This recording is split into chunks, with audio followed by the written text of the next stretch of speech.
Bem, vamos lá. Minhas cordiais saudações. Espero que vocês estejam bem. Ao que parece, a nossa primeira experiência ao sábado, os alunos estão demorando um tanto quanto para aparecerem, né? Mas certamente aparecerão. Gostaria de cumprimentar todos e a todas, em especial o professor Dr. Jorge Humberto Dias, que se encontra em Portugal.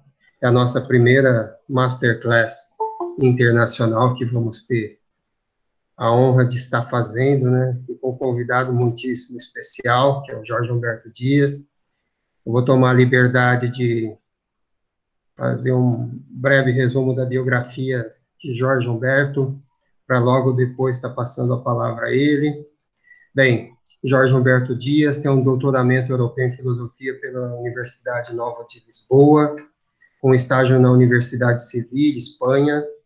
A sua tese foi sobre a felicidade e a consultoria filosófica, onde criou um método inovador para ajudar pessoas a serem mais felizes nas suas vidas pessoais e profissionais.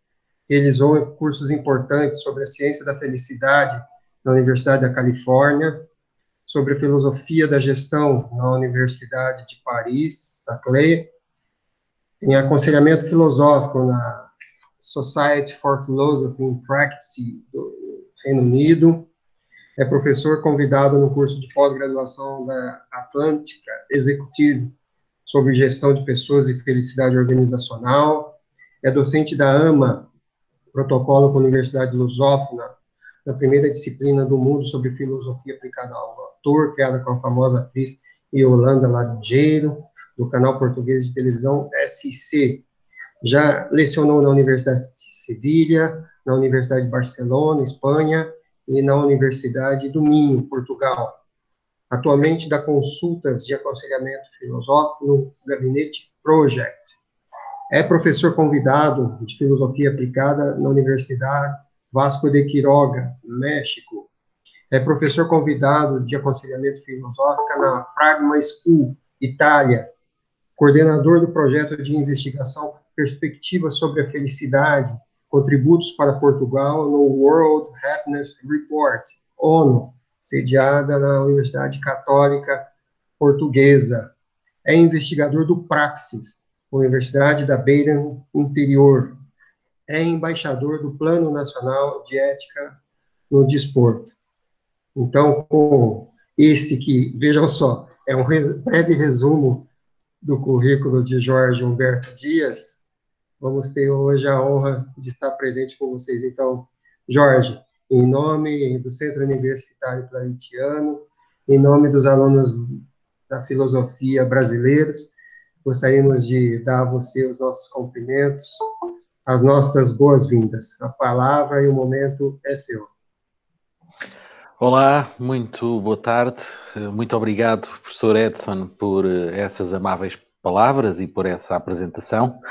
É com muito gosto que aqui estou e que vou partilhar, então, alguns dos resultados que têm sido a minha investigação, sobretudo nestes dois tópicos que são o título desta masterclass: aconselhamento filosófico e felicidade.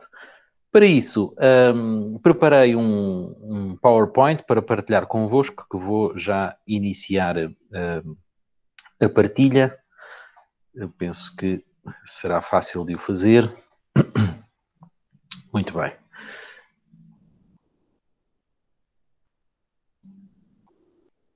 Penso que toda a gente estará, então, a ver o primeiro slide do meu PowerPoint. Se por alguma razão houver algum problema na transmissão, agradecia que me avisassem para tentarmos resolver da melhor forma possível. Ora bem, então, como eu disse, o título desta masterclass é precisamente o aconselhamento filosófico e a felicidade. Vamos tentar fazer aqui alguma reflexão sobre estes dois tópicos e tentar estabelecer aqui uma relação. Tem também aqui o meu e-mail para caso alguém tenha interesse ou queiram depois fazer mais alguma pergunta ou necessitarem de alguma orientação, alguma indicação, terei todo o gosto em ajudar. Portanto, jdias@uvac.edu.mx. Vamos então avançar. Eu criei um método de aconselhamento filosófico na minha tese de doutoramento que realizei na Universidade Nova de Lisboa e dei um nome de Project. Portanto, mesmo com esta pronúncia inglesa. Criei um logotipo que já estão a ver na imagem, Project Method, A Philosophy for Happiness, em inglês. Portanto, temos aqui uma dimensão internacional. O objetivo deste logotipo é, de facto, divulgar para todo o mundo, com a língua inglesa, esta ideia. Tem também o website do Gabinete Project, também é muito fácil encontrar, basta colocar no Google Gabinete Project e será logo a primeira opção que aparece. Então, o plano desta Masterclass, eu organizei os conteúdos em 7 grandes pontos. Um primeiro em que vamos falar um pouco sobre a história do conceito, felicidade, aconselhamento filosófico, mas sobretudo começaremos pela felicidade. Depois, partilhar um pequeno exercício a que dei o nome de supermercado filosófico, que criei há cerca de 3 anos atrás. Depois falaremos do Método Project, mais em específico, os vários níveis que compõem o método, que é um método de aconselhamento filosófico e de promoção de felicidade. Depois, em quarto lugar, falarei de uma ferramenta que foi criada neste último ano e a que chamei os 100 fatores da felicidade. E serve para quê? Esta ferramenta serve para fazer uma espécie de diagnóstico e que normalmente eu utilizo nas primeiras consultas de aconselhamento filosófico para ver em que nível é que está a felicidade da pessoa. Depois, vamos avançar e vamos aprofundar um pouco aquilo que significa os 6 níveis do método e depois, quase no final, deixar apenas um pequeno apontamento para aquilo que eu considero ser uma profissão do futuro, que é o Chief Philosophy Officer, que é, no fundo, o trabalho de um filósofo no contexto das empresas. E depois, no final, retiraremos algumas conclusões e podemos até trocar algumas ideias. Então vamos a isso. Vamos começar. Gostaria de partilhar convosco o website do projeto de investigação de que faço parte. Chama-se Perspectivas sobre a Felicidade, contributos para Portugal no World Happiness Report das Nações Unidas. Ora, o que é o grande objetivo do nosso projeto? É, de facto, analisar os vários relatórios mundiais de felicidade, que são publicados uma vez por ano pelas Nações Unidas, e nesses relatórios nós vemos em que lugar é que está cada país. E o objetivo, então, é identificar medidas que possam contribuir para que Portugal suba ou tenha um melhor resultado nesse relatório mundial de felicidade. Esta é a nossa última publicação, o segundo volume do nosso projeto, onde eu publiquei um artigo a que dei o título de Revolução Felicitária, Happiness Manager e Felicidade 5.0. Neste artigo pretende-se mostrar de que modo é que a felicidade ganhou aqui um crescimento muito grande nos últimos 2 anos, em todo o mundo. Mostrar também de que modo é que começa a aparecer esta figura profissional do Happiness Manager, ou seja, as empresas estão a contratar cada vez mais profissionais que promovam a felicidade dentro da organização. E, finalmente, também abordar aqui o conceito de felicidade e mostrar que, ao longo da história, mas também ao longo dos vários tipos de trabalho, nós podemos encontrar 5 versões diferentes do conceito de felicidade. Posto isto, eu gosto sempre de utilizar uma metáfora, a que chamo a metáfora da polícia judiciária. Eu não sei se no Brasil o nome é igual, polícia judiciária. Em Portugal é a polícia de investigação. Por exemplo, em Inglaterra, a Scotland Yard faz esse papel. Na Rússia, KGB faz esse papel. Nos Estados Unidos da América, o FBI, a CIA.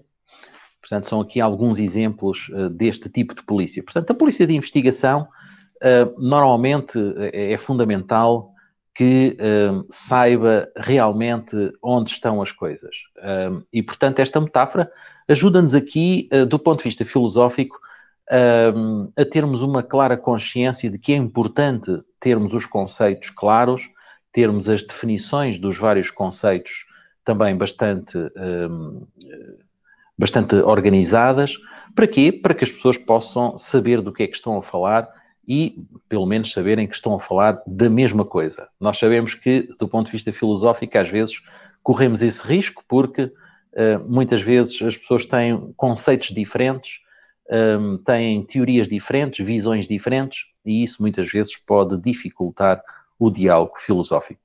Pode ser bom, mas no início pode dificultar. Então, esta metáfora é precisamente para introduzir a importância de começarmos já por apresentar uma definição de felicidade. E, portanto, era isso que eu ia passar já a fazer.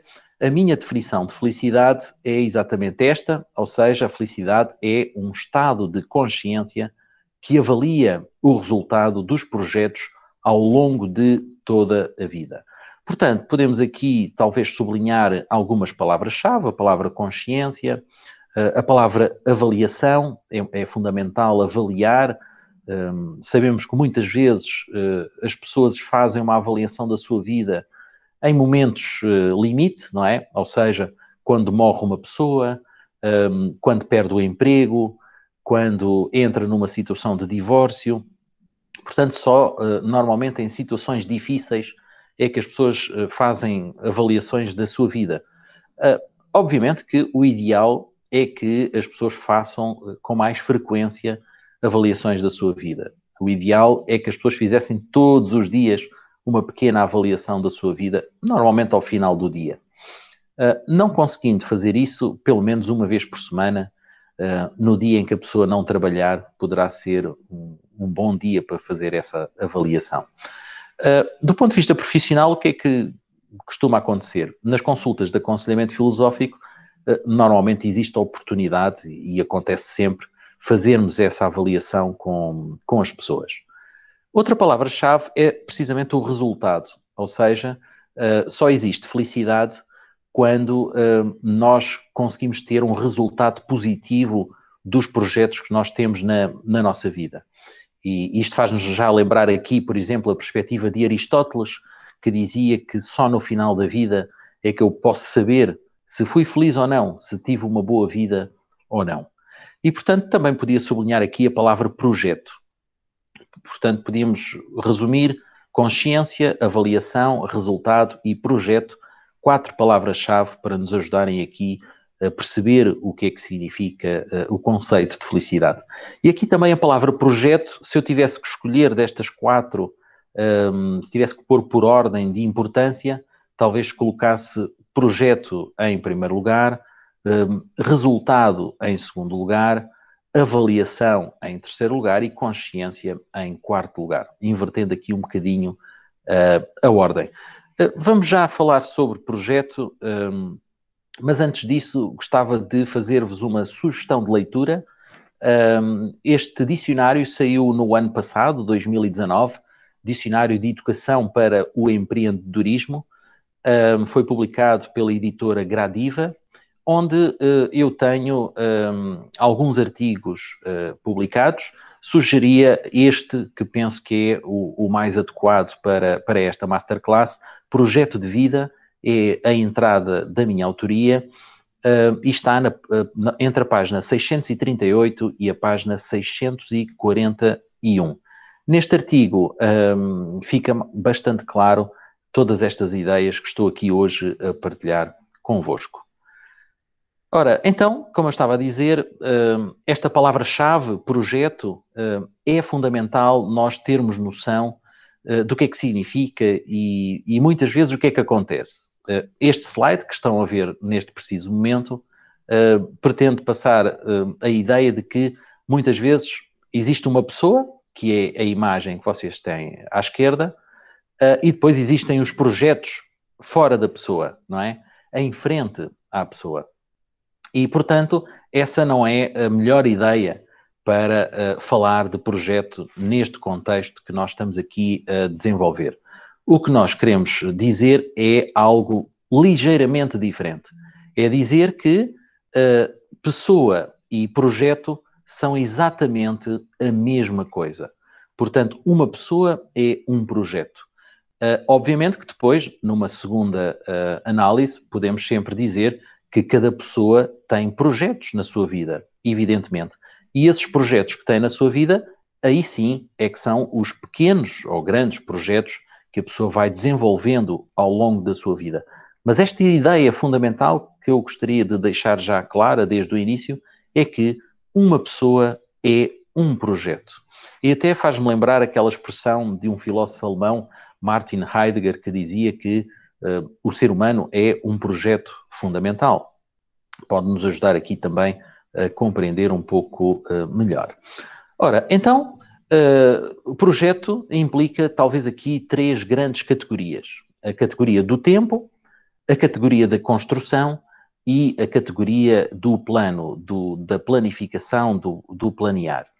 E, portanto, estes 3 tópicos são aqui muito importantes para percebermos do que é que se trata quando vamos para a realidade construir o nosso projeto e os nossos pequenos projetos também. É fundamental termos noção do tempo, é fundamental investirmos na compreensão do que é que significa tempo, porque vida é estar no tempo, não é verdade? É fundamental também perceber que a vida no tempo vai chamar-nos para uma construção. Precisamos, de facto, de construir essa vida. E para isso, para construirmos uma boa vida no tempo, precisamos de um bom plano. Precisamos de traçar fases, precisamos de organizar a informação, precisamos de traçar metas, precisamos de fazer avaliação, precisamos de ver recursos que necessitamos numa ou noutra fase da vida e por aí fora. Ora, posto isto, agora avançaria um pouco mais nesta Masterclass e começaria a falar sobre um tema bastante recente da nossa história, que é o tema da ciência da felicidade. De facto, durante toda a história da humanidade, nem sempre se falou desta temática e é muito recente o surgimento de estudos científicos sobre esta temática da felicidade. Então, vou partilhar alguns estudos, porque esses estudos, apesar de não terem uma relação direta com a filosofia, mas é muito importante que nós conheçamos esses estudos para depois podermos fazer uma reflexão filosófica sobre as suas conclusões. Ora, um dos estudos que eu gostaria de partilhar convosco hoje aqui é o estudo de Elizabeth Dunn, de 2008, e este estudo foi sobre os efeitos de um determinado tipo de felicidade, a que ela chamou a felicidade eudaimónica, na saúde humana. E então o que é que ela concluiu? Ela concluiu que os principais efeitos estavam relacionados, por exemplo, com uma menor reatividade ao stress, ou seja, que uma pessoa que seja feliz é uma pessoa menos estressada, ou pelo menos que consegue defender-se mais do stress. É também uma pessoa que tem menos problemas com a insulina. É uma pessoa também que tem um bom nível de colesterol bom. É uma pessoa que dorme melhor também.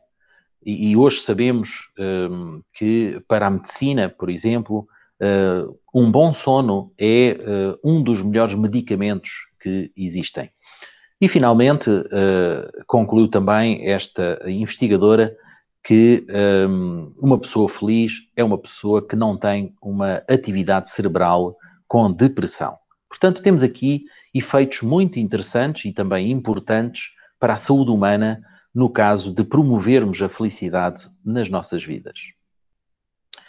Um outro estudo de Dantas, também uma investigadora, em 2015, também referiu alguns benefícios da felicidade, também na saúde, portanto, cá está uma insistência dos investigadores da atualidade nas questões da saúde, esta relação entre a felicidade e a saúde, e deixa-me já dizer-vos que talvez tenha sido esta relação entre felicidade e saúde que mais tenha contribuído para que a atualidade leve a felicidade mais a sério, porque durante muitos anos a felicidade não era um tema de debate, não era um tema que interessasse muito à investigação, nem sequer às pessoas, nem ao mundo em geral. Mas como começou a surgir esta percepção de que há uma relação forte entre felicidade e saúde, então parece que tornou-se quase uma moda esta atenção à felicidade. Então, esta investigadora, Dantas, também refere que há uma redução de inflamações, há melhorias cardiovasculares e também nos sistemas imunitários, há uma diminuição da contração de doenças, de infecções, há uma maior rapidez na recuperação de doenças, muito interessante este tópico. Há uma maior sobrevivência e parece que as pessoas vivem mais tempo. Mas os benefícios não são só na saúde, são também no trabalho. Parece que as pessoas que são mais felizes produzem mais, têm uma performance mais positiva, faltam menos ao trabalho. Cá está uma questão muito interessante, porque os especialistas do trabalho muitas vezes queixam-se que as pessoas faltam muito ao trabalho e que isso faz com que quer as empresas, quer o Estado gastem muito dinheiro por causa dessas faltas ao trabalho, mas parece que, afinal, profissionais felizes faltam menos ao trabalho. Outra das consequências para pessoas felizes é que têm uma maior criatividade, têm rendimentos mais elevados, parece haver aqui uma relação entre maior produtividade e mais salário, não é? E são pessoas também mais disponíveis para trabalhar em equipa. Finalmente, o terceiro benefício deste estudo de Dantas é para a vida pessoal. Parece que as pessoas mais felizes têm uma maior capacidade de esperar pelos prémios, portanto, são pessoas com uma maior racionalidade, são pessoas que são menos consumistas, são pessoas com uma maior capacidade de poupar dinheiro, são mais sociáveis. E tudo isto nós também podemos encontrar em documentos da OCDE relativamente a 2013. Um outro estudo que gostava de partilhar convosco é um estudo de 2011 de Gruber, Maus e Tamir. E este estudo refere 4 consequências negativas da felicidade. Eu achei interessante partilhar também este estudo convosco porque há pouco estava a partilhar consequências positivas, não é? Agora vamos só ver aqui algumas consequências negativas, porque parece que a felicidade, se não for bem vivida e bem gerida, pode ter algumas consequências negativas, ou seja, pode ser mal para as pessoas.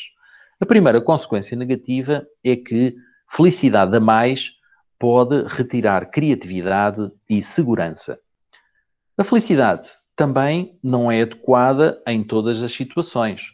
Aqui podia-vos dar o exemplo de se uma pessoa estiver num funeral porque morreu alguém amigo, a pessoa não vai estar a fazer um investimento na sua felicidade. Portanto, convém vermos bem quais são as situações mais adequadas. Uma terceira consequência é que nem todos os tipos de felicidade são bons para nós. Portanto, é necessário aqui fazer uma boa avaliação para que possamos ter um tipo de felicidade adequado àquilo que são as nossas características pessoais, mas também à situação que nós vivemos. Finalmente, uma quarta consequência negativa é que perseguir a felicidade de forma quase patológica pode ter o efeito contrário, ou seja, pode levar a pessoa à infelicidade. Posto isto, gostaria de retirar aqui uma ideia do estudo de Dantas, que é fazer uma relação, que é uma relação que não tem sido feita pela investigação nos últimos anos e que esta investigadora começou por fazer, que é a relação entre a felicidade e os aspectos mais sociais. Ou seja, parece haver uma influência da sociedade na felicidade das pessoas. E isso pode ser feito através das emoções, através dos sentimentos, através da educação, etc. E ela, depois, no seu trabalho, na parte final, ela acaba por concluir que parece haver uma desigualdade em sociedade na vivência desta felicidade. E, portanto, Isto são ideias que são muito importantes para a investigação no futuro, no sentido de tentarmos perceber como é que podemos promover a igualdade na vivência da felicidade, igualdade de oportunidades, por exemplo, e como é que podemos gerir aqui melhor esta influência da sociedade na felicidade das pessoas. Portanto, são 2 tópicos para o futuro. Depois, partilhar convosco que a maior parte dos estudos refere-se à questão das condições de vida. Portanto, parece aqui que se nós melhorarmos as condições de vida, estaremos a dar um grande contributo para a felicidade das pessoas. Obviamente que existem depois outras categorias importantes, como por exemplo a cultura, como por exemplo o estilo de vida, como por exemplo as relações interpessoais e outras categorias. Mas as condições de vida são de facto aquelas que têm merecido uma maior atenção por parte dos investigadores. Ora, uma investigadora também muito importante da Universidade da Califórnia, Sonja Lyubomirsky, criou uma fórmula da felicidade. E então ela disse-nos que a nossa felicidade pode ser explicada através de 3 grandes fatores.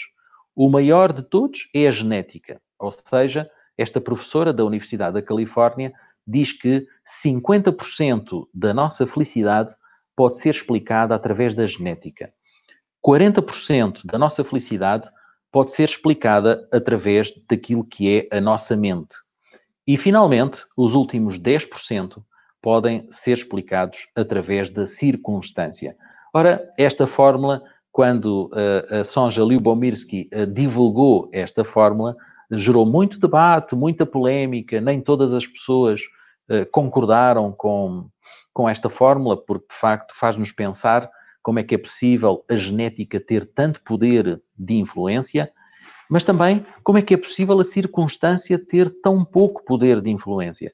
Porque se nós pensarmos bem, a circunstância pode estar ligada, por exemplo, ao sítio onde eu moro. Então, será que o sítio onde eu moro, a minha casa, não contribui assim tanto para a minha felicidade? Segundo esta professora, apenas 10% poderiam explicar a minha felicidade.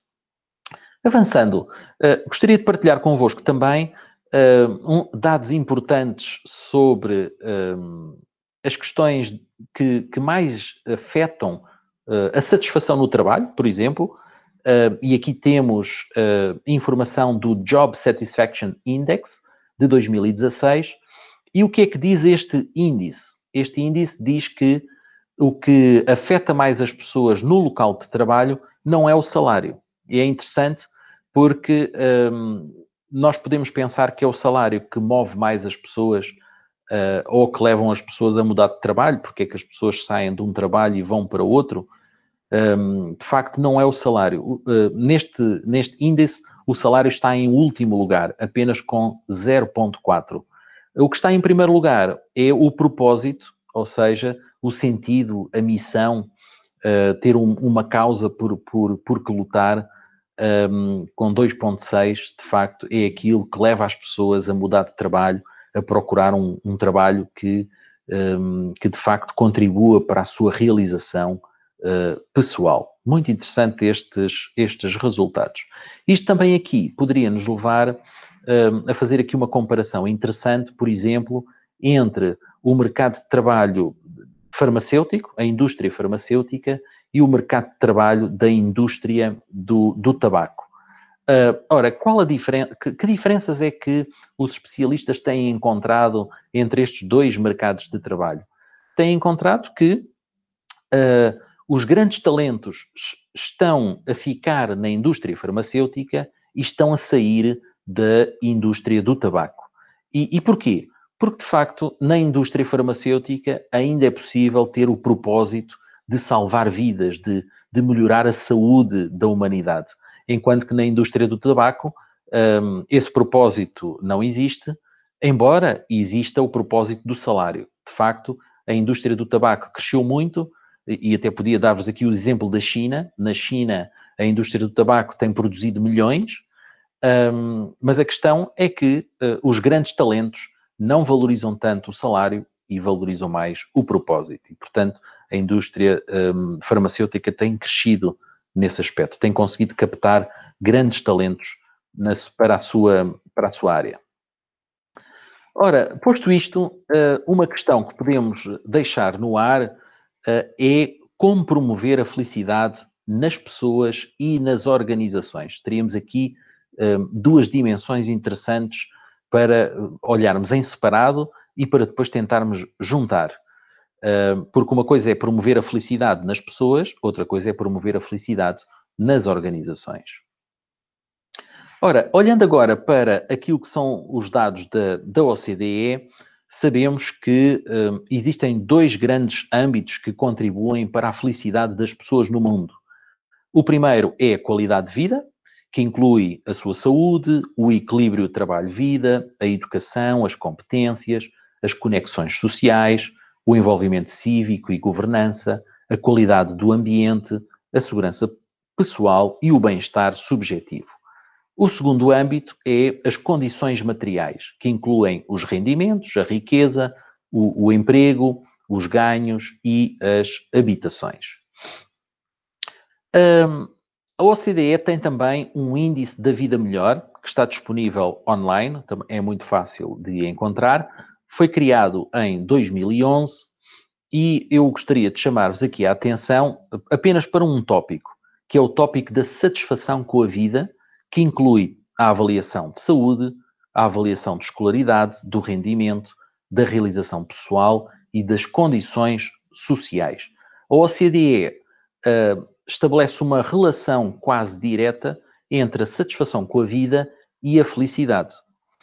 E, portanto, este índice é avaliado pelas próprias pessoas que visitam o site e o que é que acontece? Em 40 países, o primeiro lugar é ocupado pela Finlândia, tal como também acontece no ranking da ONU, que é o ranking mundial de felicidade, e isto leva-nos a pensar que parece que índices diferentes, o índice da ONU e o índice da OCDE, levam a resultados iguais, porque a Finlândia ocupa o primeiro lugar nos dois índices. Em relação ao último lugar, o lugar 40, é ocupado pela África do Sul. Só salientar aqui que, na nossa investigação sobre Portugal, Portugal está também quase no último lugar e por isso é que já perceberam porque é que nós temos um projeto de investigação sobre Portugal e a felicidade, porque, de facto, o lugar de Portugal não é um lugar muito, muito famoso. Neste índice da OCDE, Portugal está em 38. Agora, informação também igualmente interessante é comparar os resultados, por exemplo, do PIB, que é o Produto Interno Bruto, com os resultados do FIB, que é a Felicidade Interna Bruta. Portanto, já são aqui expressões novas que começam a aparecer.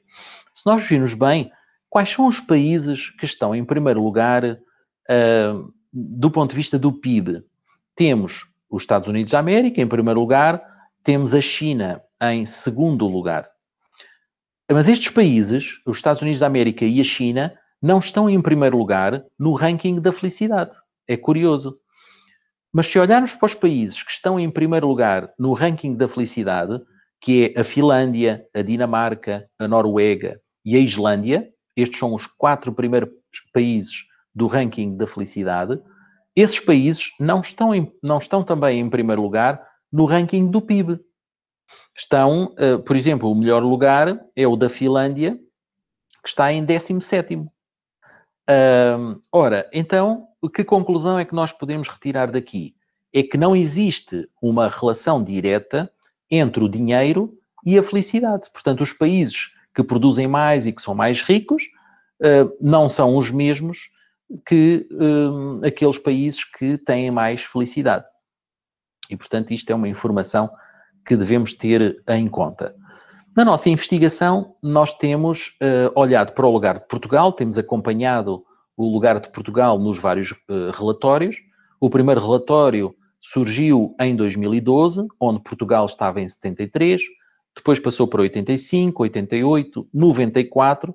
Portanto, o pior lugar de Portugal foi em 2015. Depois Portugal começou sempre a melhorar. Passou para 89, 77, 66 e neste último relatório conseguiu o lugar de 59, o que nos deixa aqui alguma esperança relativamente à evolução de Portugal no ranking da felicidade. Uma novidade em relação a este ranking tem a ver com a primeira vez que aconteceu o ranking mundial das cidades felizes.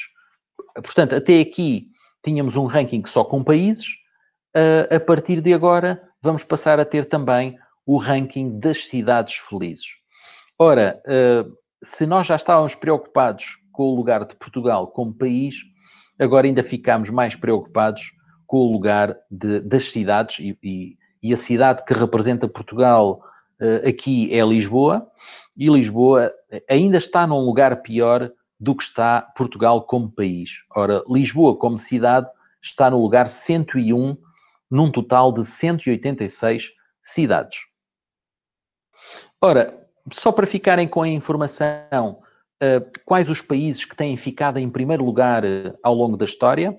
A Dinamarca já ficou em primeiro lugar 3 vezes, a Suíça ficou em primeiro lugar 1 vez, a Noruega também 1 vez, e a Finlândia já conseguiu também 3 vezes. O curioso em relação à Finlândia é que as 3 vezes em que ficou em primeiro lugar foi as 3 últimas vezes. Ou seja, nos 3 últimos anos, a Finlândia conseguiu ser o país mais feliz do mundo. Em relação ao primeiro lugar das cidades felizes, como só tivemos ainda um relatório, portanto só temos ainda uma cidade e, curiosamente, também faz parte da Finlândia. Portanto, Helsínquia foi considerada a cidade mais feliz do mundo. Em relação aos países que têm ficado em último lugar nos relatórios ao longo da história, temos o Togo, que ficou entre 2012 e 2014. O Burundi ficou 2 vezes em último lugar. A República Centro-Africana ficou 1 vez. O Sudão do Sul ficou 1 vez. E o Afeganistão também 1 vez. Em relação ao ranking das cidades, Cabul foi considerada a cidade mais infeliz do mundo no último relatório. Ora, posto isto, nós podemos perguntar, e se olharmos bem para os países que estão em primeiro lugar e para os países que estão em último lugar, parece haver aqui uma tendência. Os países que estão em primeiro lugar parecem ser todos do norte do planeta, não é? E os países que estão em último lugar parecem ser todos do sul do planeta. Então, isto poderia levar-nos à pergunta: será que a felicidade é uma questão geográfica? E então, se olharmos para o mapa da felicidade, chegamos à conclusão que não.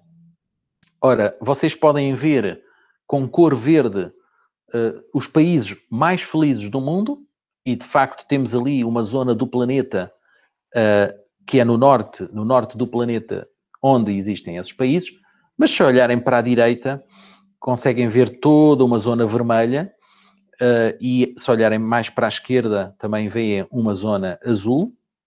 O que é que significa o vermelho? O vermelho são os países mais infelizes do mundo. O que é que significa o azul? São os países que estão numa segunda zona de felicidade, e com a cor roxa, purple, são os países que estão no intermédio. E depois a cor laranja são os países que são menos felizes, e o vermelho é mesmo o mais infeliz. Perdão. Então o que é que nós podemos concluir? Podemos concluir que a felicidade não é uma questão geográfica. Como vemos aqui, uma mistura de cores muito, muito grande. Até podíamos olhar para o sul do planeta, à direita, que é a Nova Zelândia, que também está a cor verde e que também tem sido considerada um dos países mais felizes do mundo. Ora, posto isto, partilhar convosco aquilo que tem sido também a nossa avaliação sobre a situação de Portugal. Existe já um índice de bem-estar em Portugal, que é da responsabilidade do Instituto Nacional de Estatística. Foi criado em 2013, foi publicado em 2017, e tem mais ou menos as mesmas categorias que eu partilhei convosco há pouco, No entanto, tem mais indicadores do que o que eu partilhei há pouco, que era o índice da OCDE. Ora, aqui temos duas perspectivas e na perspectiva da qualidade de vida temos um total de 79 indicadores de base. Ora, com tantos indicadores, estes resultados parecem ser bastante fiéis, bastante credíveis. Então, qual é que é a principal conclusão que este índice retira? É que tem havido uma melhoria da felicidade em Portugal nos últimos anos. E se quisermos tentar perceber porquê, porque é que essa melhoria existiu, a resposta está que o principal contributo tem estado na educação. Ou seja, parece que o investimento que Portugal tem feito na educação tem levado Portugal a ter melhores resultados no ranking da felicidade. Outra conclusão que podemos retirar deste índice de bem-estar é que, e cá está aquilo que eu dizia há pouco, as condições de vida, que são muito importantes para a felicidade, não têm melhorado em Portugal. No entanto, é preciso dizer que, nesse tópico das condições de vida, aquilo que tem estado pior tem sido o trabalho e o salário. Portanto, parece que Portugal, e podíamos explorar aqui a questão do salário, no que diz respeito ao salário, Portugal não tem evoluído muito nessa matéria. Outra questão que tem sido negativa neste índice é a dimensão das relações sociais, ou seja, parece que a qualidade das relações sociais também não tem evoluído muito em Portugal. Ora, posto isto, vamos avançar um pouco mais na nossa masterclass e vamos agora tentar organizar um pouco melhor a informação para percebermos como é que podemos chegar à felicidade. Ora, então, olhamos para as categorias e tentamos ver da base, e a base, o que é que temos na base? Temos o prazer, temos emoções positivas, depois podemos subir mais um pouco e vemos a realização profissional, depois subimos mais um pouco e podemos ver o amor e a amizade, e, finalmente, lá mesmo no topo, temos a felicidade e o nosso projeto de vida. Isto só para facilitar um pouco a nossa reflexão e a nossa organização de informação. Mas podemos ver num outro formato, talvez assim possa facilitar melhor a compreensão. Não é só da base para o topo, é também no sentido de percebermos aqui que a felicidade e o projeto de vida englobam todas as categorias que nós possamos imaginar e todas aquelas que nós já falámos hoje aqui. E porquê é que eu me dei ao trabalho de fazer este desenho, que estão a ver agora neste slide, é porque muitas vezes as pessoas confundem, lá está como eu dizia no início desta masterclass, muitas vezes as pessoas confundem os conceitos e podem achar que o prazer é mais importante do que a felicidade. E, portanto, eu penso que com esta imagem fica bem claro que há uma ordem de importância e de abrangência muito maior na questão da felicidade. Ora, posto isto, gostava de vos dizer que quando fiz a minha tese de doutoramento sobre a felicidade e sobre o aconselhamento filosófico na Universidade Nova de Lisboa, eu estudei de forma bastante profunda este livro do filósofo espanhol Julián Marías, intitulado La Felicidad Humana. Foi escrito em 1987 e já em algumas publicações que eu escrevi, eu disse que, de facto, este livro foi uma autêntica revolução na felicidade. Porquê? Porque parece que, para já, foi algo bastante inédito, bastante original. Se nós olharmos para a história, é muito raro encontrarmos, ou para não dizer quase impossível, encontrarmos, antes desta data de 1987, um livro tão completo sobre a felicidade. Temos alguns exemplos, de facto, podemos encontrar o Diálogo sobre a Felicidade, de Santo Agostinho, podemos encontrar, mas aí já não é propriamente um livro todo sobre a felicidade. Encontramos um capítulo, que é o último capítulo da Ética Nicômaco, do Aristóteles, e depois encontramos livros que fazem referência à felicidade, sem dúvida alguma. Alguns autores de referência, o próprio Kant tem alguns apontamentos interessantes sobre a felicidade, mas numa perspectiva talvez um pouco mais negativa, não associando muito a felicidade com a filosofia, afastando um bocadinho a felicidade da filosofia, mas tem outros autores também relevantes, como por exemplo John Stuart Mill, que foi muito famoso na época e que deu um grande contributo para os estudos sobre a felicidade, embora depois é muito importante perceber que todos esses autores têm visões muito diferentes daquilo que é a felicidade. Por isso eu disse logo no início, é muito importante dizermos qual é que é a definição de felicidade que estamos a falar, para depois ser mais fácil podermos trocar ideias. Ora, Rolim Marias foi um dos grandes contribuintes para a criação da Escola de Madrid, com Ortega y Gasset e outros autores muito conhecidos. E o que é que ele diz neste livro? Resumindo, que a felicidade é ter bons projetos e que a ética deverá orientar o método para o melhor possível. E como? Através do amor. O amor é, de facto, aqui uma das categorias fundamentais para conseguirmos promover a felicidade na nossa vida. Ora, falamos de revolução na felicidade e é curioso que este ano o World Happiness Summit decidiu chamar ao seu encontro, ao seu quarto encontro, já vai na quarta edição, precisamente Happiness Revolution. Esta é uma organização que acontece todos os anos em Miami, na Flórida, nos Estados Unidos, mais ou menos nestas datas de março. Porquê? Porque penso que o objetivo também é celebrar estas questões da felicidade o mais próximo possível do Dia Mundial da Felicidade, que é o dia 20 de março.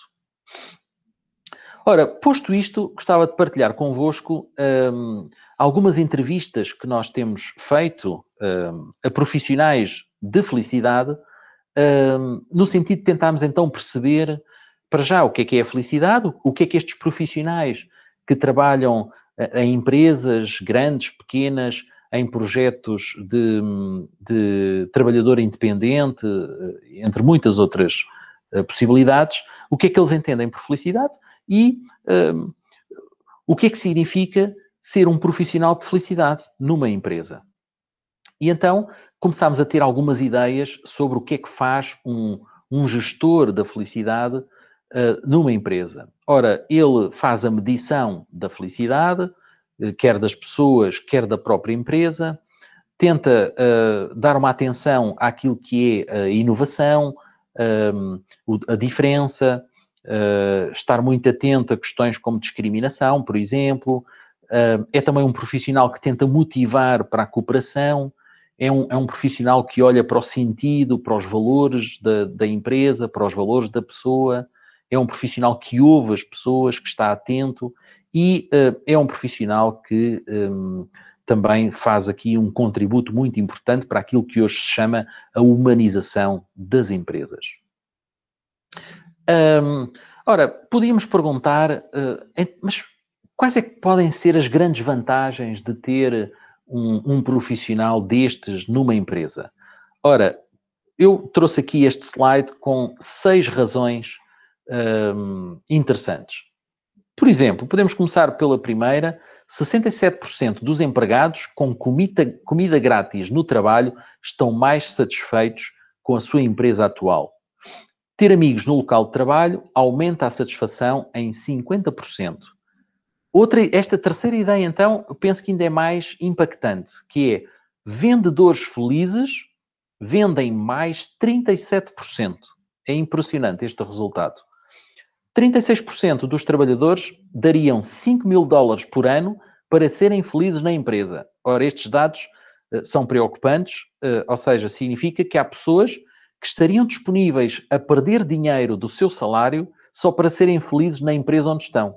Isto o que é que quer dizer? Quer dizer que elas estão a trabalhar em empresas onde não são felizes, não é?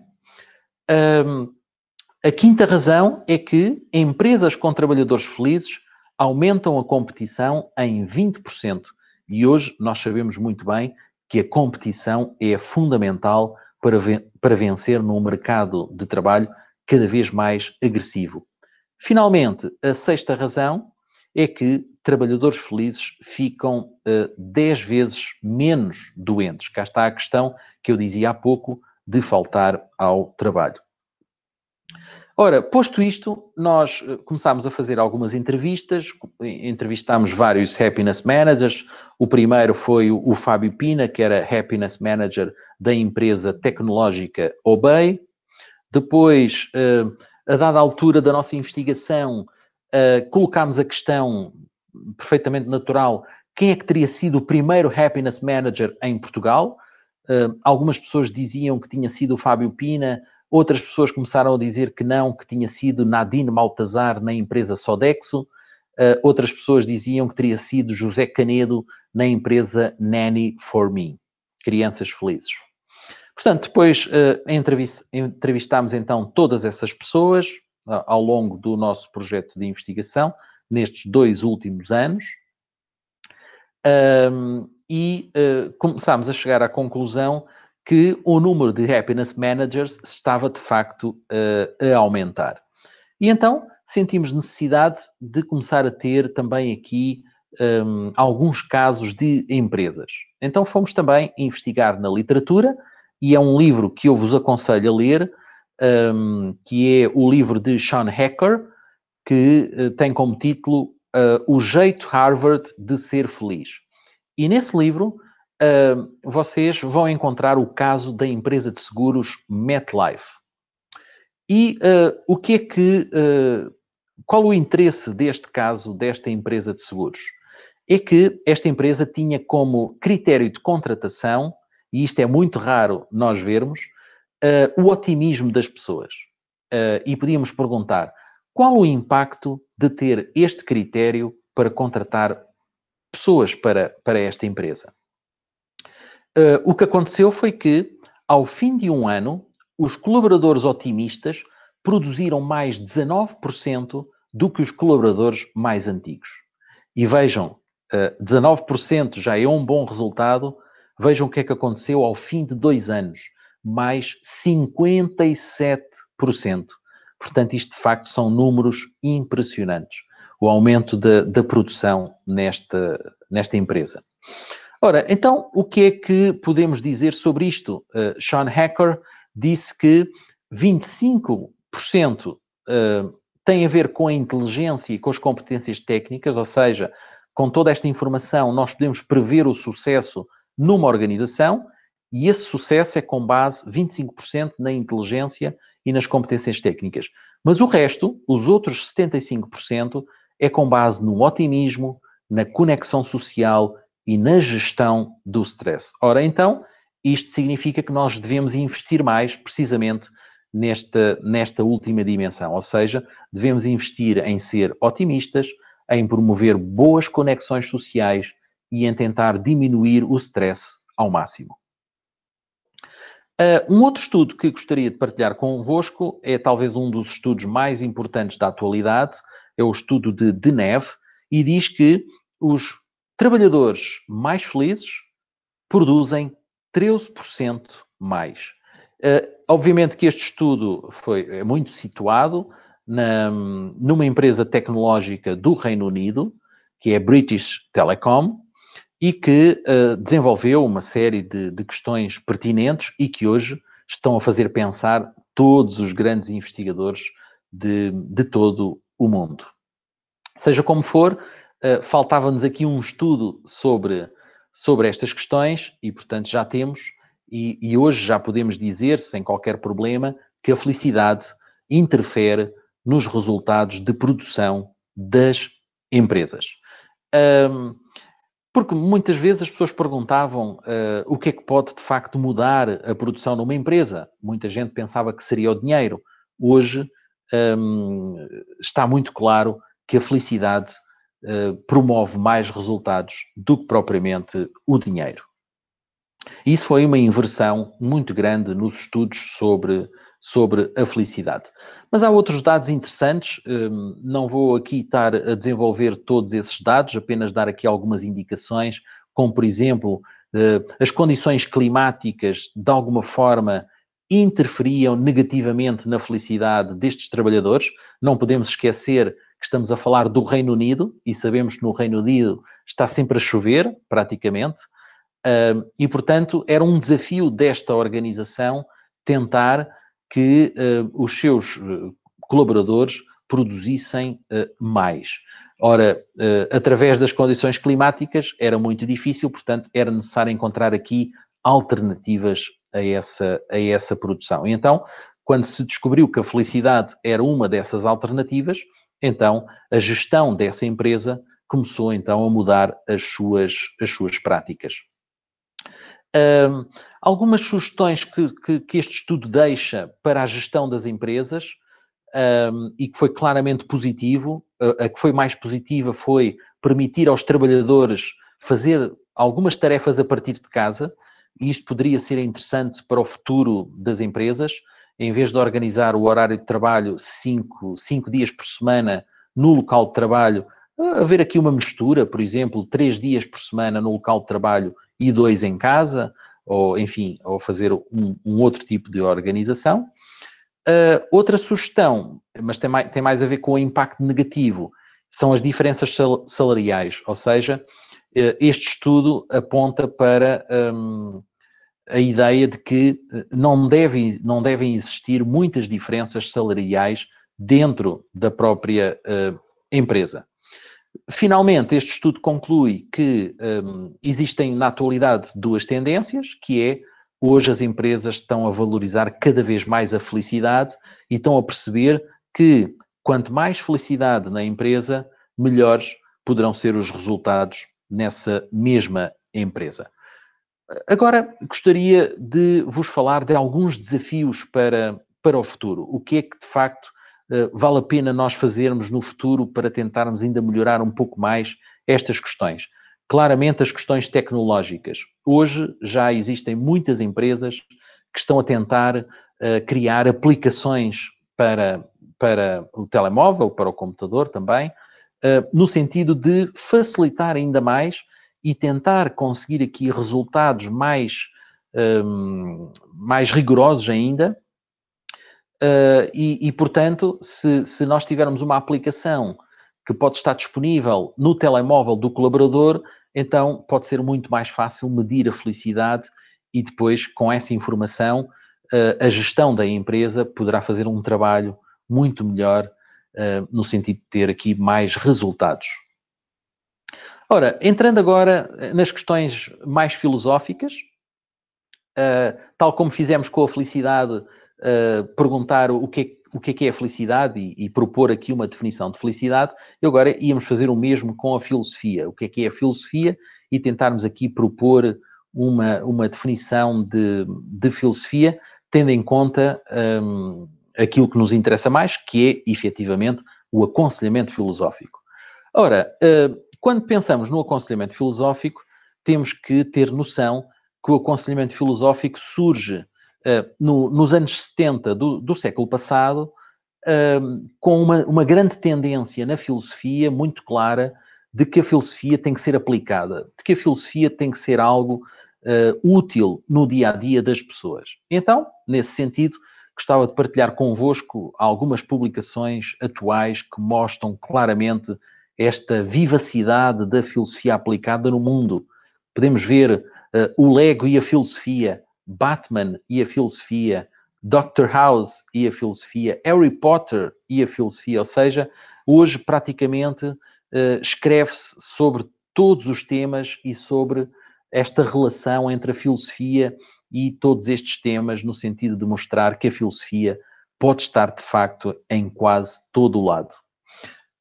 Posto isto, então, o que nós podemos dizer é que hoje a filosofia é, no fundo, ter uma visão do mundo com coerência, com empenho, com paixão, e o aconselhamento filosófico vai nesse sentido de tentar levar essa definição de filosofia para a prática no sentido profissional do termo, ou seja, o conselheiro filosófico ou o consultor filosófico, como alguns autores chamam, é aquele profissional que ajuda pessoas a melhorarem as suas vidas.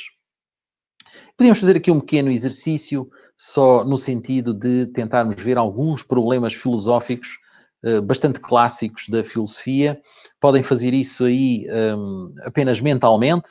Eu vou passando as mensagens e vocês vão tentando adivinhar mentalmente quais são os problemas filosóficos que estão aqui em questão.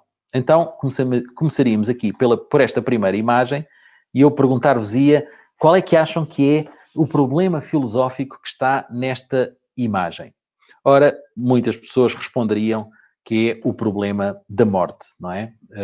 Sabemos muito bem que muitos autores refletiram, escreveram bastante sobre este problema. Sabemos que este problema é também muito importante nas consultas de aconselhamento filosófico, mas ao mesmo tempo também sabemos que, do ponto de vista social, é um problema que não é muitas vezes falado, não é? E talvez por isso, por não ser muitas vezes falado, há alguns autores que referem que seria importante inserir esse tema na educação, por exemplo, como sendo um conteúdo da educação. Portanto, temos aqui muitas ideias para explorar. Vamos ao segundo problema, com esta imagem. Provavelmente alguns de vocês diriam solidão, pensar ou sentir-se triste, enfim, poderiam ser algumas hipóteses, mas o grande objetivo era, de facto, a solidão. Terceiro problema filosófico, o nome técnico que normalmente utilizamos aqui é dilema, não é? A pessoa que está indecisa e tem um dilema de difícil resolução. A quarta imagem, alguns de vocês provavelmente estarão a pensar em conflito. Quinta imagem, esta parece-me mais fácil, é a questão do tempo, já falámos aqui hoje. E o último é grátis, é o sentido da vida. Ora, posto isto com todos estes problemas filosóficos, criei há cerca de 3 anos atrás uma ferramenta para me ajudar a trabalhar a filosofia em vários contextos. Aqui nesta imagem foi uma conferência numa zona de Portugal mais para norte, onde foi desenvolvida essa ferramenta que eu chamei de supermercado filosófico. E o objetivo, de facto, aqui é recolher informação sobre as pessoas, sobre a sua maneira de pensar, sobre a forma como se autocaracterizam. E o tema de fundo desta ferramenta é, de facto, o autoconhecimento, como sabemos, tão importante na filosofia. Ora, podíamos fazer aqui também esse exercício muito rapidamente. Podia pedir-vos que vocês escolhessem um destes frutos que estão a ver neste slide e que escolhessem não no sentido de gostarem mais de comer, mas no sentido de se identificarem mais com ele. Não é um exercício fácil que se possa fazer com muita velocidade, mas seja como for, e dadas as nossas limitações de tempo, gostaria que o fizessem na mesma e que olhassem bem para os 4 frutos que temos na imagem e olhassem para as características, para a cor, para a forma, para o conteúdo, para o sabor, portanto, todas as características que o fruto tem e começassem a pensar com qual destes frutos vocês se identificam mais como pessoa. Portanto, temos aqui a banana, temos a laranja, temos a noz e temos o abacate. Portanto, o exercício é esse, é vocês pensarem muito bem, quanto mais tempo pensarem nestes frutos, nas suas características, no impacto que eles têm, no mundo que eles criam, não é? São mundos diferentes, os 4 têm mundos diferentes. Talvez depois comecem a conseguir responder com mais certeza. É muito normal que algumas pessoas possam ficar indecisas entre um fruto ou outro, não é? Mas é uma questão de tempo. Quanto mais pensarem nesses frutos, mais fácil é depois dar a resposta. Podemos olhar para nós, por exemplo, que tem uma casca muito rija A casca da noz é muito diferente de todas as outras que temos aqui. A casca do abacate é bastante fina, verde. A casca da laranja é um bocadinho mais rija, laranja. A casca da banana é um pouco mais mole, mas também é curioso. Nenhuma destas cascas nós comemos, não é? Talvez a única que pudéssemos comer aqui seria a do abacate, porque é a mais fina de todas. Mas ainda assim, acho que nunca encontrei ninguém que comesse a casca do abacate. A da noz não comemos de certeza. É muito rija, é impossível de comer. Portanto, estão a ver, é esta reflexão, este diálogo que vamos fazendo acerca da fruta que nos vai permitindo tomar as decisões de escolher qual a fruta com a qual nos identificamos mais como pessoas. Ora, então, depois de algum diálogo sobre isto, as pessoas começam a dar as suas respostas e a comparar com as características que depois eu apresento no slide a seguir. Ora, então, para quem escolheu banana, eu vou partilhar duas características que normalmente estão associadas à banana e depois isto dá origem a um outro debate também muito interessante, que é sobre o que é necessário para ser feliz. E, portanto, como veem, vamos iniciar aqui um debate filosófico sobre o que é necessário para ser feliz a partir destas características das frutas e das pessoas. Ora, então, em relação à banana, o que eu gostaria de perguntar, se é que temos aqui alguém no grupo que escolheu banana, então vejam se estas características que eu vou apresentar agora se fazem algum sentido para vocês ou não. E as características são simpatia e empatia. Portanto, pensem nisso e vejam se isso se encaixa nas vossas próprias características enquanto pessoa. Posto isto, iria agora dirigir-me às pessoas que escolheram laranja e também vou apresentar duas características que também as pessoas devem perguntar se estas duas características se enquadram em si próprias. E as características são a força e o equilíbrio. Agora, dirijo-me às pessoas que escolheram a fruta noz e também fazer a mesma pergunta. Se estas duas características que vamos assinalar agora se faz sentido para as suas características enquanto pessoa. As características são a inteligência e a resistência. Finalmente, dirijo-me às pessoas que escolheram abacate e também fazer a mesma pergunta. E as duas características são segurança e adaptação. Posto isto, temos então partilhado esta ferramenta. É uma ferramenta para promover o diálogo filosófico sobre o que é necessário para ser feliz, sobre o autoconhecimento e depois, isto é feito em grupo, é uma ferramenta para trabalhar em grupo e para depois trocar ideias com esse mesmo grupo. Posso partilhar convosco alguns dos resultados que existem. Estes são os resultados globais. Vamos fazer aqui uma comparação entre os resultados globais e os resultados dos estudantes de felicidade. Vão ver que é muito interessante essa comparação. Estes são os resultados globais e o que podemos concluir é que a maioria das pessoas escolhe laranja. Em segundo lugar, vem a noz. Em terceiro lugar, vem a banana. E em quarto lugar, o abacate. E, portanto, esta avaliação nós fazemos sempre em todos os locais onde aplicamos este instrumento e depois podemos fazer comparação muito interessante, por um lado, do ponto de vista global e do ponto de vista local. O mesmo em relação, agora aqui, aos estudantes de felicidade. Vejam como os resultados são diferentes. Eu vou voltar atrás para podermos fazer a comparação. Vejam, em primeiro lugar temos a laranja e o abacate em último. Os estudantes da felicidade têm o abacate em primeiro lugar.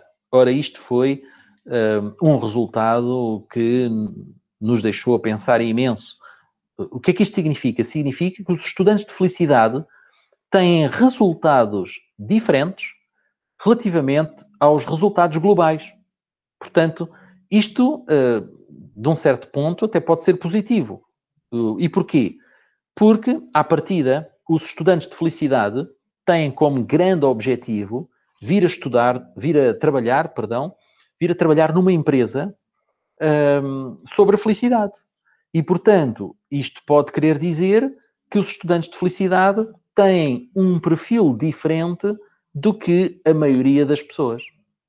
Portanto, este pode ser o lado positivo da interpretação destes resultados. Ora, em relação à definição de felicidade, nós também temos, nesta ferramenta Supermercado Filosófico, também temos um dos trabalhos é tentar perceber como é que as pessoas definem felicidade. E existem várias possibilidades, desde sentimento, emoção, amor, amizade, dinheiro, prazer, projeto, paz, liberdade, fama, conhecimento, beleza. Tudo isto são várias possibilidades para definir felicidade. Ora, vejam os resultados globais. A maior parte das pessoas respondeu sentimento e emoção. E depois, em terceiro lugar, temos cor cinzenta, liberdade. Portanto, estas são as três grandes palavras para definir felicidade do ponto de vista dos resultados globais. Sentimento, emoção, liberdade. Ora, agora vejam os resultados dos estudantes de felicidade. Completamente diferentes. Em primeiro lugar, vem a paz. Muito interessante, não é verdade? Mais uma vez, podemos ter aqui a mesma interpretação. É que, de facto, os estudantes de felicidade têm um perfil diferente e isso pode ser muito bom para as empresas que os contratarem, porque, de facto, estão aqui a contratar pessoas diferentes também, com perfis diferentes. Isto pode dar aqui algumas garantias de qualidade relativamente a estes profissionais. Ora, vamos então avançar mais um pouco. No início desta masterclass eu tinha-vos falado em várias versões de felicidade. Cá está o quadro que eu apresento no meu artigo. E a felicidade 1.0 é aquela felicidade mais passiva, em que as pessoas ficam sentadas à espera que a felicidade apareça, quase como com um milagre, e por aí fora.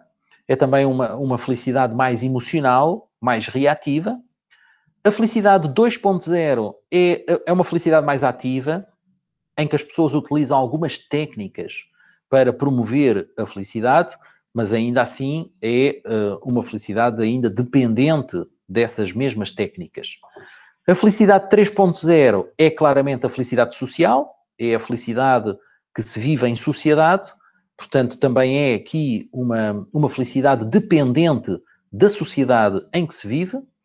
A felicidade 4.0 é a felicidade tecnológica, claramente hoje muito colada às redes sociais, muito colada aos jogos, muito colada, enfim, a todas as ferramentas que nós possamos ter, às aplicações, todas as ferramentas que nós possamos ter tecnológicas. Por exemplo, hoje, as casas inteligentes, não é?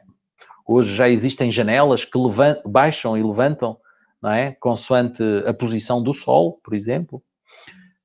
E, finalmente, a felicidade 5.0 é a felicidade global, criativa e integradora, ou seja, aquela felicidade que faz realmente a diferença e que tem impacto em todo o planeta. Ora, posto isto, estamos quase a terminar. Vamos então fazer uma pequena exploração daquilo que é o método Project.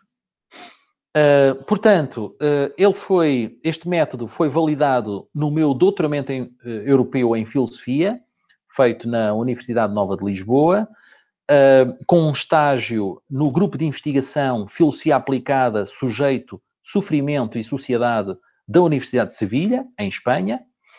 O objetivo deste método é a promoção da felicidade na vida da pessoa. E o diagnóstico que foi feito é que as pessoas têm hoje, maioritariamente, uma definição de felicidade mais conectada com a dimensão emocional da vida humana. Este facto não é necessariamente negativo, mas é redutor viver como se a felicidade fosse apenas isso. Alguns autores definem a felicidade numa perspectiva mais global e racional, onde as competências projetivas são essenciais, principalmente quando as desenvolvemos num horizonte de trabalho filosófico. Só dessa forma poderemos vislumbrar alcançar um sentido de realização pessoal mais satisfatório. Viver com um happiness balance positivo conduzirá a impactos vários, quer no contexto pessoal, quer no contexto organizacional. Ora, o paradigma que está por detrás deste método é uma concepção de ser humano como projeto fundamental, ou seja, como alguém que foi lançado no mundo e que, ao ganhar consciência de si e do tempo, da sua existência, é convocado para uma construção mais ou menos organizada do seu trajeto de vida, das suas condições, das suas relações, das pessoas, dos lugares, etc. Só depois desta análise é que podemos começar a olhar para os outros projetos, os da pessoa, os da sociedade, os das organizações. Outro aspecto essencial é a concepção de felicidade, não como algo passivo que apenas nos acontece, mas como algo ativo e que se concretiza através de uma iniciativa de qualidade e com boas condições.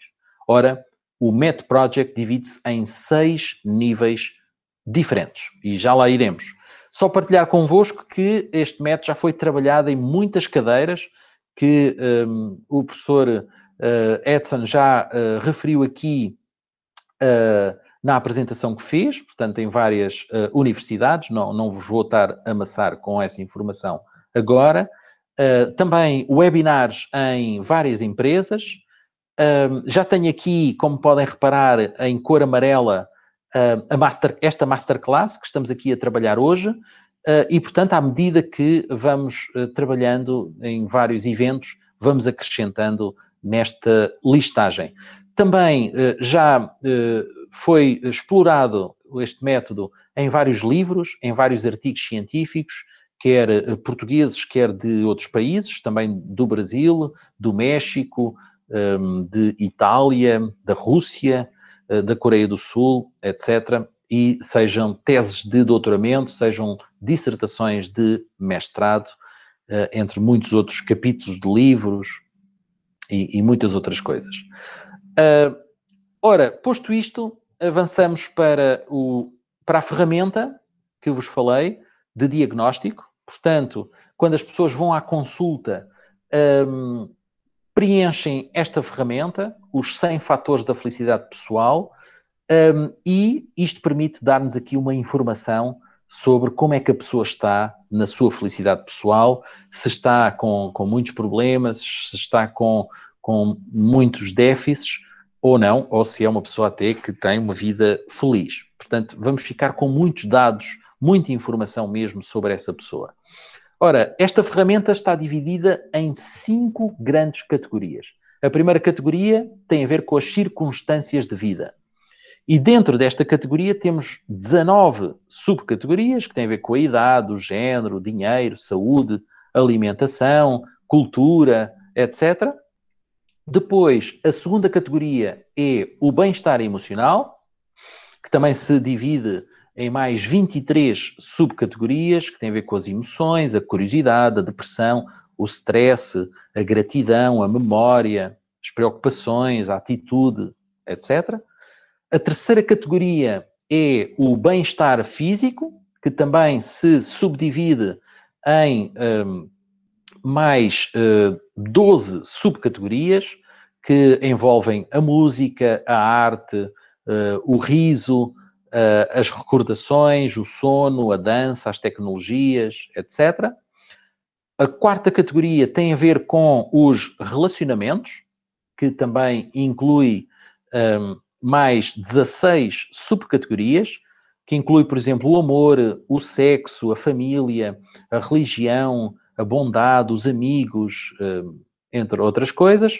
E, finalmente, a última categoria é a categoria da realização pessoal, que inclui mais cerca de 23 subcategorias. Que, por exemplo, posso dar aqui algumas referências: os objetivos, a autoestima, a autodisciplina, a criatividade, a meditação, a esperança, a espiritualidade, a vocação, entre muitos outros exemplos. Depois fazemos a avaliação e vemos os resultados. Abaixo de 64 deve preocupar-nos. Acima de 64 é considerado dentro, ou melhor, os 64 é considerado dentro da média. Entre 65 e 75 é uma pessoa que está claramente positiva na sua felicidade. Entre 76 a 90 é uma pessoa bastante feliz. E acima de 91 é, de facto, uma pessoa fora de série que está realmente com uma vida bastante preenchida, bastante completa. Ora, partilho com vocês os resultados dos estudantes de felicidade que também preencheram esta ferramenta. Podem ver que a pessoa que teve o melhor resultado teve 71. Portanto, não é assim um resultado tão elevado como nós estávamos à espera. A pessoa que teve menos foi a pessoa que teve 53. Portanto, estão a ver, temos aqui um intervalo entre 53 e 71. Portanto, é uma diversidade bastante significativa. Enquanto grupo, era uma turma de 14 alunos. Podemos ver aqui uma média de 64. Portanto, enquanto grupo, é uma média positiva. Embora tenha elementos que podemos dizer claramente que são elementos com alguma infelicidade na sua vida.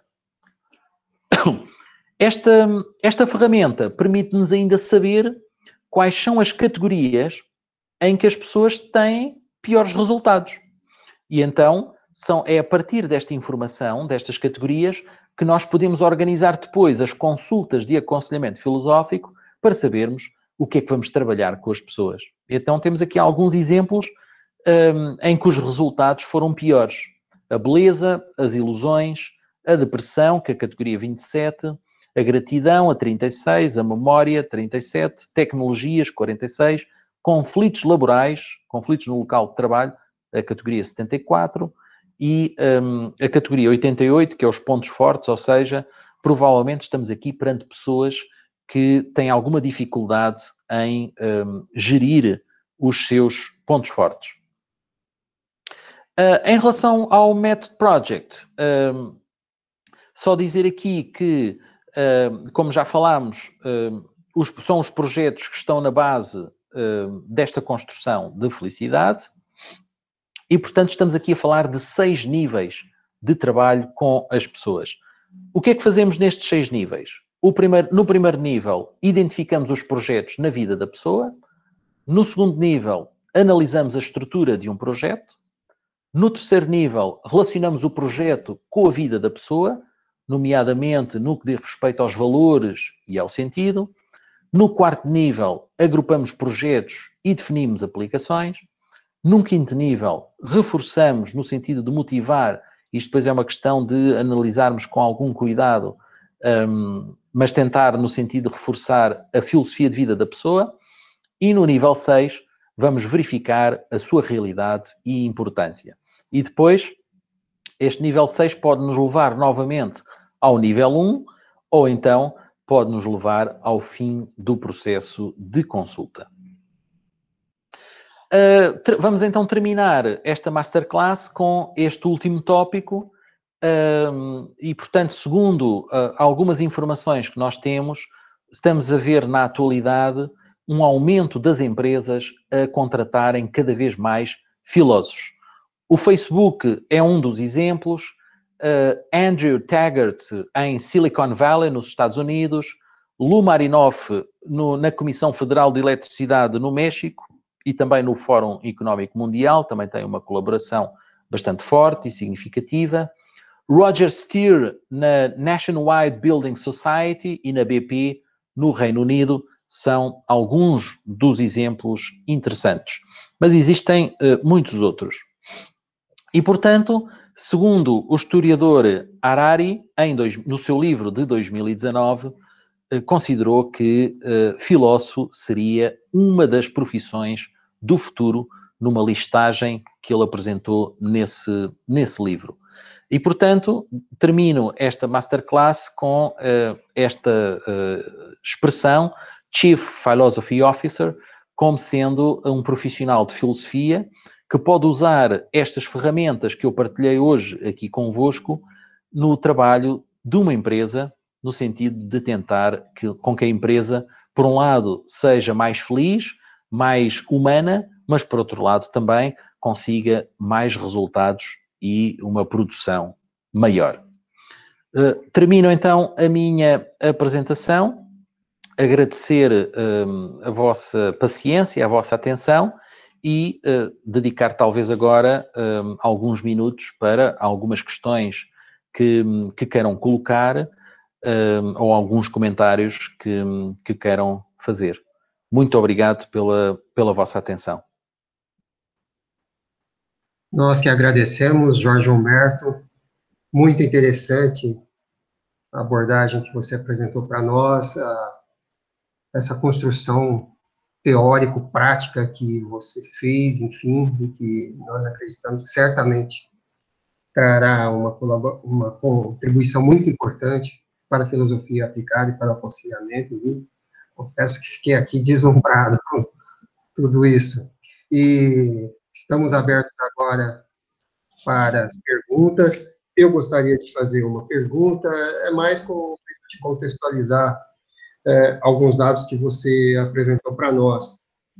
Você citou os alunos de felicidade, né? Eu compreendo que é um projeto que você desenvolveu em algum local, e eu gostaria de saber como é que se dá isso. São em escolas públicas, é um projeto desenvolvido em algum local específico, enfim. Como funcionam essas aulas de felicidade? Muito bem, obrigado, professor Edson, pela pergunta. Ora, esses estudantes de felicidade são os estudantes do curso de pós-graduação que nós temos na Universidade Atlântica, que é o curso de Gestão de Pessoas e Felicidade Organizacional. Ora, esses alunos submeteram-se ao questionário com os 100 fatores e, portanto, os resultados que eu apresentei hoje aqui referem-se precisamente a esses alunos. Perfeito. Uma segunda pergunta, essa da Vanelli, ela pergunta se há alguma adaptação à faixa etária da pessoa avaliada no aspecto referente às questões propostas. Essas questões que você usa para avaliar o nível de felicidade da pessoa, ela sofre alguma adaptação em razão da faixa etária do indivíduo? Muito bem, muito obrigado também pela pergunta. Esta ferramenta que eu apresentei dos 100 fatores é apenas para adultos, ou seja, pessoas que trabalhem em empresas. Portanto, esse é o contexto de utilização da ferramenta. Uma pergunta de um ex-aluno nosso, esse do ensino médio, que vai fazer filosofia com a gente. O Guilherme, ele pergunta a questão da felicidade e as questões econômicas. Se a pessoa, você apontou, né, casos de países da África onde a felicidade é muito baixa, né? Podemos afirmar que em certo nível financeiro que a pessoa se encontra, se ele for muito baixo, isso impacta efetivamente o nível de felicidade da pessoa? Em relação a essa questão, era importante partilhar os critérios de avaliação das Nações Unidas relativamente à felicidade dos países. Ora, a questão do salarial é apenas um dos 6 critérios. Portanto, se aqueles países que nós referimos estão num lugar muito baixo, significa que não têm problemas apenas nas questões financeiras, mas em muitas outras questões, nomeadamente no que diz respeito a apoio social, expectativa de vida, saúde, etc. São 6 critérios que são utilizados para avaliar a felicidade dos países.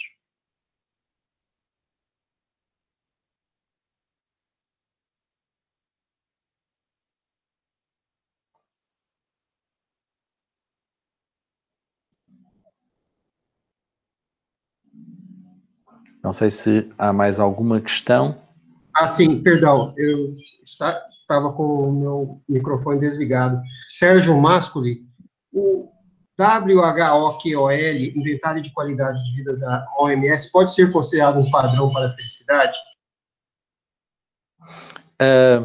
Sim, esse instrumento tem muitos tópicos semelhantes àqueles que eu apresentei aqui, da OCDE e também do ponto de vista nacional de Portugal, porque o nosso projeto de investigação está focado muito só no país Portugal, e o nosso objetivo, de alguma forma, quando fazemos estas apresentações noutros países, o objetivo é também motivar outros países a fazerem exatamente o mesmo. Ou seja, o que nós acreditamos é que cada país devia ter um projeto de investigação para perceber a sua situação no mundo e perceber o que é que deve ser feito para melhorar a felicidade do seu país.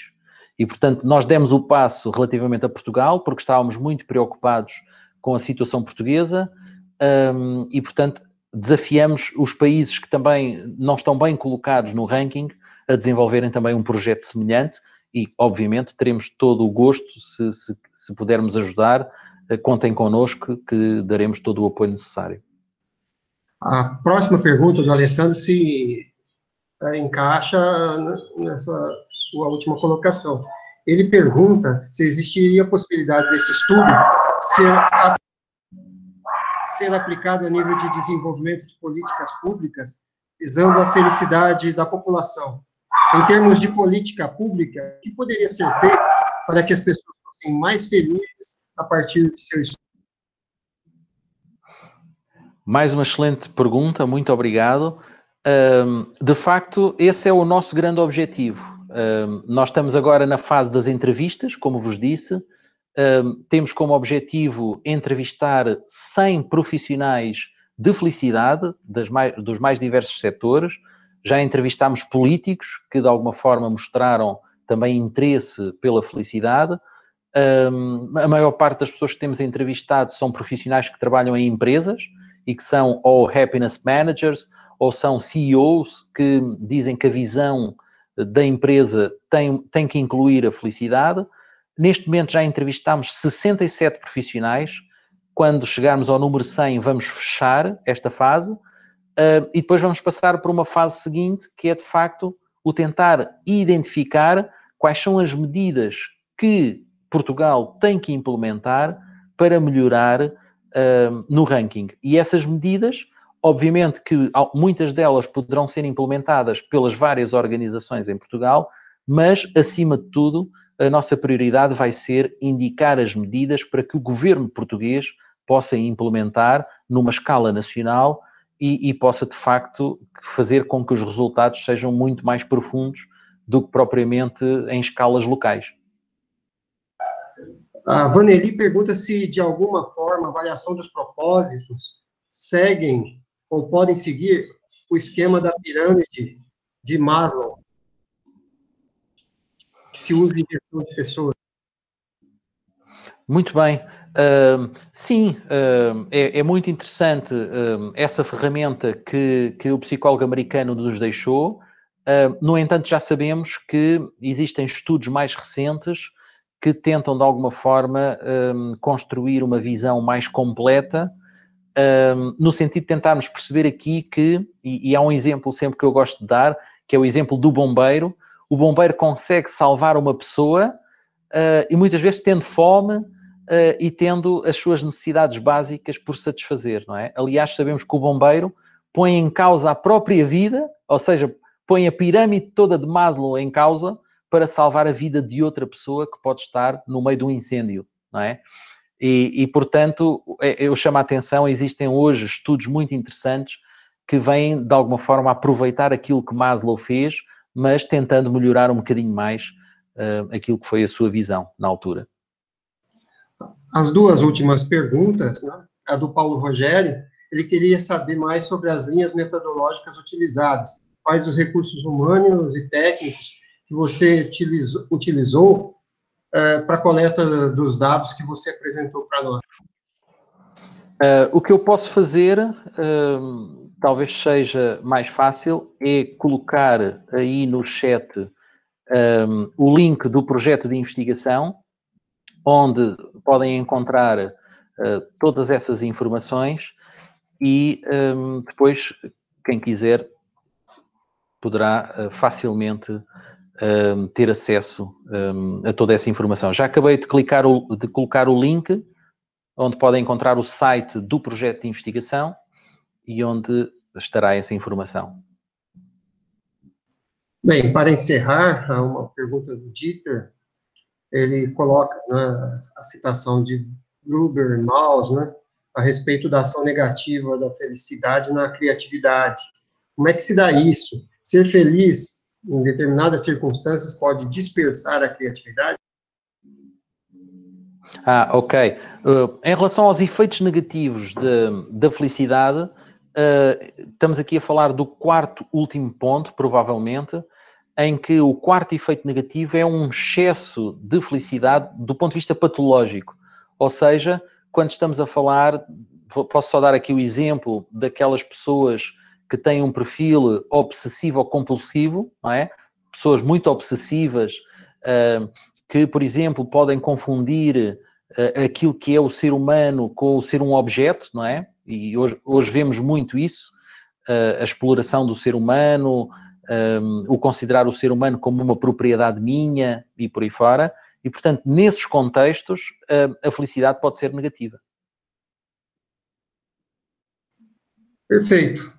Bem, Jorge, em nome da nossa instituição, Centro Universitário Claretiano, em nome dos alunos que assistiram a palestra, e os muitos que não assistiram, talvez devido a algum fator extrínseco, talvez o horário, enfim, é o nosso primeiro encontro feito ao sábado, enfim, mas nós vamos disponibilizar a sua masterclass para todos os nossos alunos. Nós gostaríamos de agradecer e gostaria de lhe perguntar se nós poderíamos disponibilizar esse vídeo para os alunos do aconselhamento filosófico, para que no futuro eles possam ter acesso, né, a essa sua proposta e, eventualmente, futuramente, entrar em contato contigo, enfim, para que eles possam se aprofundar mais nela.